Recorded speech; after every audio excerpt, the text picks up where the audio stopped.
ನಮಸ್ತೆ. ಜೆಟಿವಿ ನ್ಯೂಸ್ಗೆ ಸ್ವಾಗತ. ನಾನು ಅಕ್ಷಯ. ಇದು ಬೆಂಗಳೂರಿನ ಅಭಿವೃದ್ಧಿಯ ಮತ್ತೊಂದು ಕರಾಳ ಮುಖ. ನಗರದಲ್ಲಿ ಫುಟ್ಪಾತ್ ತೆರವು ಕಾರ್ಯಾಚರಣೆಗೆ ಹೆಸರಿನಲ್ಲಿ ಬೀದಿ ಬದಿ ವ್ಯಾಪಾರಿಗಳನ್ನು ತೆರವುಗೊಳಿಸಲಾಗುತ್ತಿದೆ.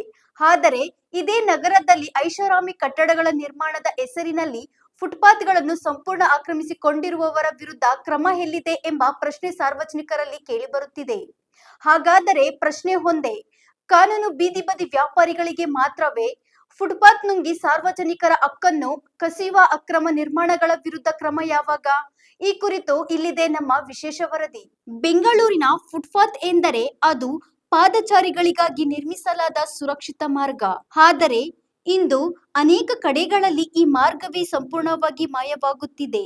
ಒಂದೆಡೆ ಆಪರೇಷನ್ ಫುಟ್ಪಾತ್ ಹೆಸರಿನಲ್ಲಿ ಬೀದಿ ಬದಿ ವ್ಯಾಪಾರಿಗಳನ್ನು ತೆರವುಗೊಳಿಸುವ ಕಾರ್ಯಾಚರಣೆ ನಡೆಯುತ್ತಿದೆ. ಆದರೆ ಮತ್ತೊಂದೆಡೆ ಐಷಾರಾಮಿ ಕಟ್ಟಡ ನಿರ್ಮಾಣದ ಹೆಸರಿನಲ್ಲಿ ಫುಟ್ಪಾತ್ಗಳನ್ನು ಸಂಪೂರ್ಣ ಆಕ್ರಮಿಸಿಕೊಂಡಿರುವ ದೃಶ್ಯಗಳು ಸಾರ್ವಜನಿಕರ ಆಕ್ರೋಶಕ್ಕೆ ಕಾರಣವಾಗಿವೆ.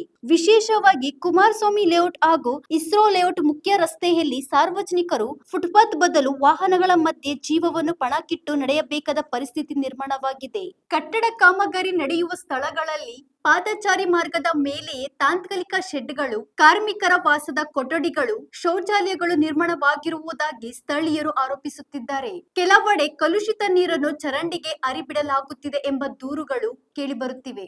ಜೆಟಿವಿ ಡಿಜಿಟಲ್ ವತಿಯಿಂದ ಸಂಬಂಧಪಟ್ಟ ಅಧಿಕಾರಿಗಳಿಗೆ ನಮ್ಮ ಮನವಿ: ಯಾರೇ ಅಕ್ರಮ ಮಾಡಿದರೂ ಕಾನೂನು ಒಂದೇ ಆಗಿರಬೇಕು. ಫುಟ್ಪಾತ್ಗಳನ್ನು ಸಾರ್ವಜನಿಕರಿಗೆ ಮರಳಿ ನೀಡಬೇಕು. ಪಾದಚಾರಿಗಳ ಸುರಕ್ಷತೆಗೆ ತಕ್ಷಣ ಕ್ರಮ ಕೈಗೊಳ್ಳಬೇಕು. ಆಮೇಲೆ ಅವ್ರು ಮಾಡಿರೋ ಕೆಲಸ ಮಾಡಿ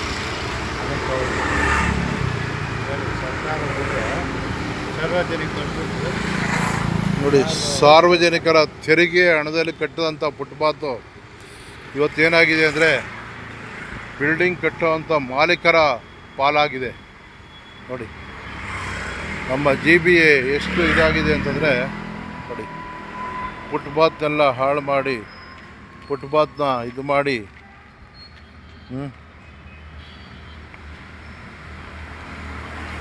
ನೋಡಿ ನಮ್ಮ ಫುಟ್ಪಾತ್ ಯಾವ ರೀತಿ ಇದೆ ನೋಡಿ.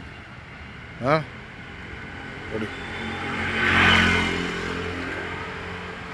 ನೋಡಿ ಫುಟ್ಪಾತು ಇಲ್ಲಿ ಸಾರ್ವಜನಿಕರು ಓಡಾಡೋದಕ್ಕೆ ಆಗ್ತಾಯಿಲ್ಲ ಇಲ್ಲಿ.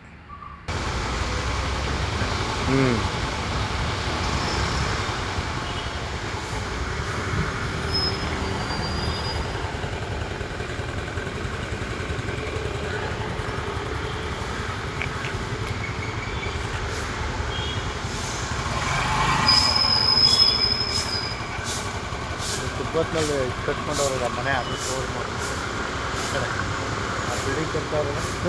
ಫುಟ್ಪಾತ್ನಲ್ಲಿ ಮನೆ ಕಟ್ಟಿದ್ದಾರೆ ನೋಡಿದ್ದಾರೆ ನೀವು. ಪಾರ್ಕಿಂದ ಆಗ್ತಾ ಇದ್ದಾರೆ ಎರಡು ಮನೆ ಅಲ್ಲಿ.